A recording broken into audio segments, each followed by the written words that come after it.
Assalamualaikum warahmatullahi wabarakatuh. Pertumbuhan dan perkembangan tumbuhan. Coba perhatikan tumbuhan yang ada di sekitar kalian. Ada tumbuhan yang baru mulai berkecambah, dan ada tumbuhan yang mungkin tingginya sudah melebihi tinggi badanmu.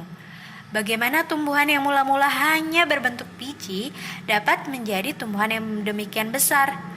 Apakah ada kaitan antara pertumbuhan dan perkembangan tumbuhan dengan kondisi lingkungan sekitarnya? Apakah manusia dapat turut menentukan proses tumbuh kembang tersebut? Dalam bab ini, kalian akan mempelajari lebih dalam tentang pertumbuhan dan perkembangan tumbuhan dan faktor-faktor yang mempengaruhinya.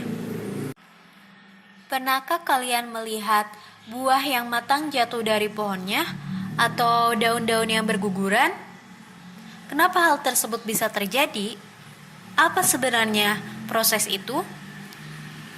Proses penguguran daun atau perontokan buah itu dinamakan dengan absisi.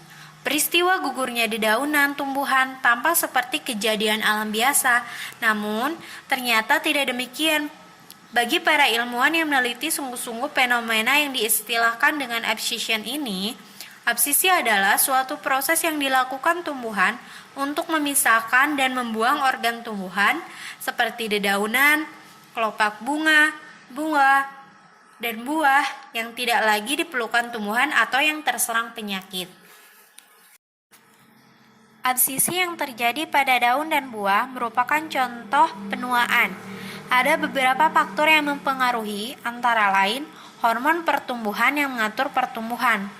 Untuk memahami berbagai hormon pada tumbuhan, kita akan lebih jauh membahas mengenai pertumbuhan dan perkembangan pada tumbuhan. Tumbuh dan berkembang merupakan salah satu dari ciri makhluk hidup. Pertumbuhan dan perkembangan berjalan beriringan. Lalu sebenarnya apa itu pertumbuhan? Pertumbuhan adalah proses pertambahan volume yang irreversibel, tidak dapat balik karena adanya pembelahan mitosis atau pembesaran sel, dapat pula disebabkan oleh keduanya. Pertumbuhan dapat diukur dan dinyatakan secara kuantitatif, berarti dapat berupa angka. Contohnya pertumbuhan batang tumbuhan yang dari awalnya 1 cm, kemudian 1 bulan, kemudian 100 cm, kemudian 1 tahun, kemudian 1 meter. Berarti penambahan dari tinggi batang tersebut dapat diukur berupa angka dan tidak dapat balik lagi. Misalkan tumbuhan tersebut sudah 1 meter, tidak mungkin sebulan kemudian dia balik lagi menciut menjadi 1 cm, seperti itu. Selanjutnya, perkembangan. Perkembangan adalah terspesialisasinya sel-sel menjadi struktur dan fungsi tertentu.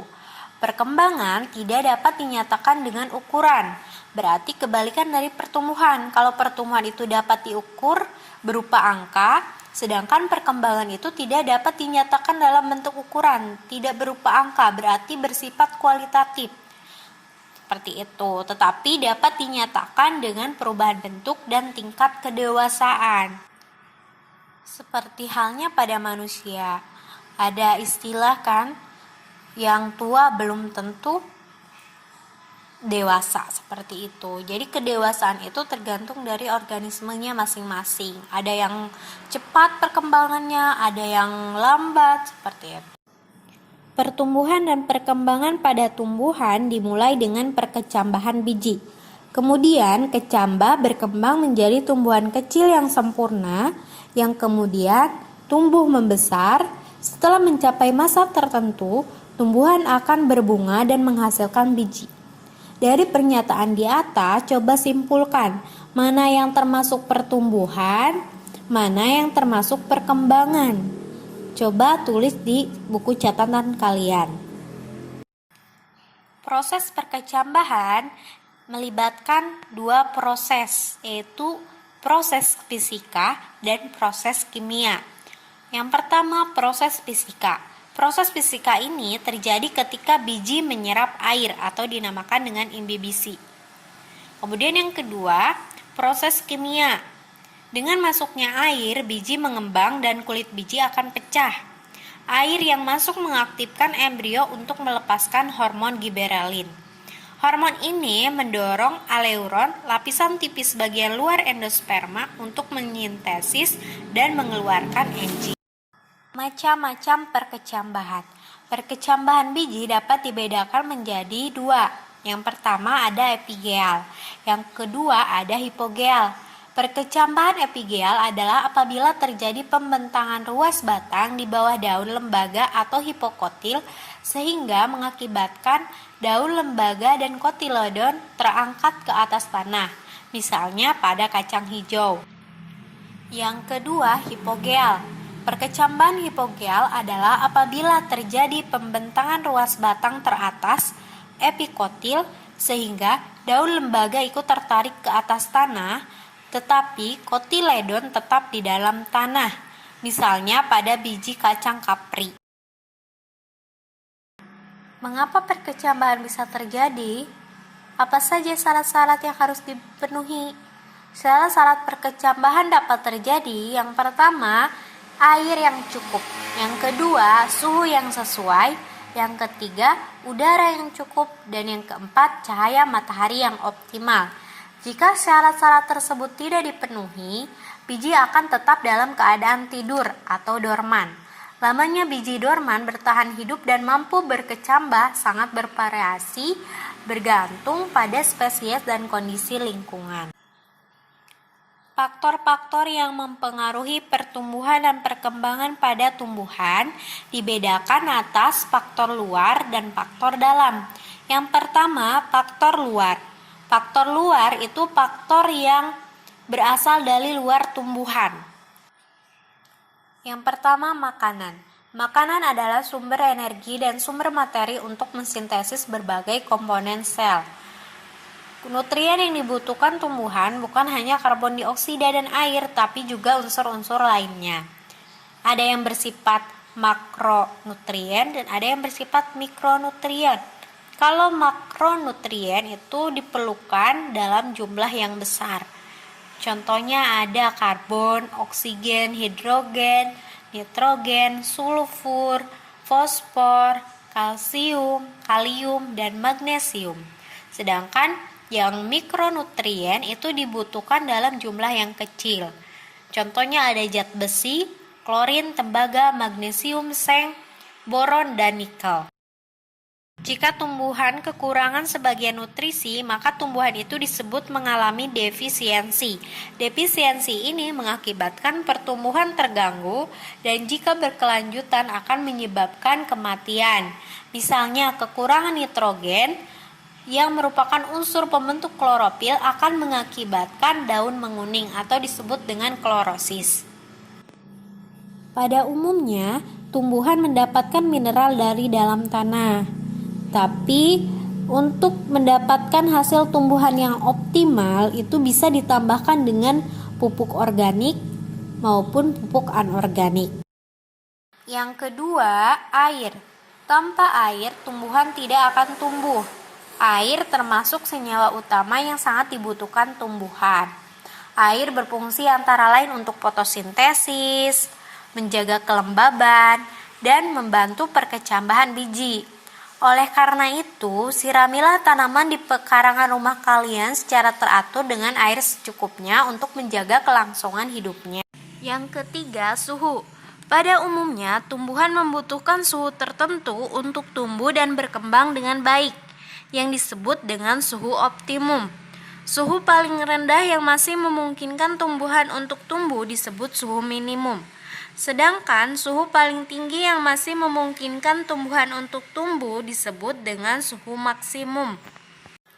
Jika suhu terlalu tinggi atau terlalu rendah, maka tanaman bisa mati. Yang selanjutnya adalah kelembapan. Pengaruh kelembapan udara berbeda-beda terhadap berbagai tumbuhan. Tanah dan udara yang lembab berpengaruh baik bagi pertumbuhan. Kondisi lembab menyebabkan banyak air yang diserap tumbuhan dan lebih sedikit yang diuapkan. Kondisi tersebut mendukung aktivitas pemanjangan sel-sel. Dengan demikian, sel lebih cepat mencapai ukuran maksimum sehingga tumbuhan bertambah besar. Yang selanjutnya adalah cahaya. Tumbuhan membutuhkan cahaya. Banyaknya cahaya yang dibutuhkan tumbuhan tidak selalu sama pada setiap tumbuhan. Tanpa cahaya, tumbuhan tidak dapat berfotosintesis. Tanpa berfotosintesis, maka tumbuhan tidak bisa menghasilkan buah. Yang kedua adalah faktor dalam. Pertumbuhan dipengaruhi oleh faktor dalam, berarti faktor yang ada pada tumbuhan tersebut. Misalnya, gen dan hormon. Yang pertama, gen. Di dalam gen terkandung faktor-faktor sifat keturunan yang dapat diturunkan pada keturunannya. Selain itu, gen juga berfungsi dalam mengontrol reaksi kimia di dalam sel, misalnya sintesis protein. Pembentukan protein yang merupakan bagian dasar penyusun tubuh tumbuhan dikendalikan oleh gen secara langsung. Dengan kata lain, gen dapat mengatur pola pertumbuhan melalui sifat yang diturunkan. Yang kedua, hormon. Hormon ialah regulator pertumbuhan atau pengatur pertumbuhan yang sangat esensial yang dibuat pada satu bagian tumbuhan, sedangkan respon pertumbuhan terhadap hormon terjadi di bagian tumbuhan lainnya, misalnya di akar, batang, atau daun. Hormon tumbuhan yang dikenal antara lain ada auksin, sitokinin, dan giberelin. Hormon auksin berfungsi untuk mendorong pemanjangan batang, pertumbuhan akar, diferensiasi sel, dan percabangan, pertumbuhan buah, dominansi apikal, fototropisme, dan geotropisme. Sitokinin berfungsi untuk mempengaruhi pertumbuhan akar dan diferensiasi akar, mendorong pembelahan, pertumbuhan sel, perkecambahan dan pembungaan, serta untuk menghambat penuaan. Giberelin berfungsi untuk mendorong perkecambahan biji dan tunas, pemanjangan batang, pertumbuhan daun, pembungaan, dan perkembangan buah, mempengaruhi pertumbuhan dan diferensiasi akar. Selain ketiga hormon yang telah dipaparkan tadi, coba tuliskan hormon-hormon tumbuhan yang lain serta fungsinya untuk apa. Catat di buku kalian.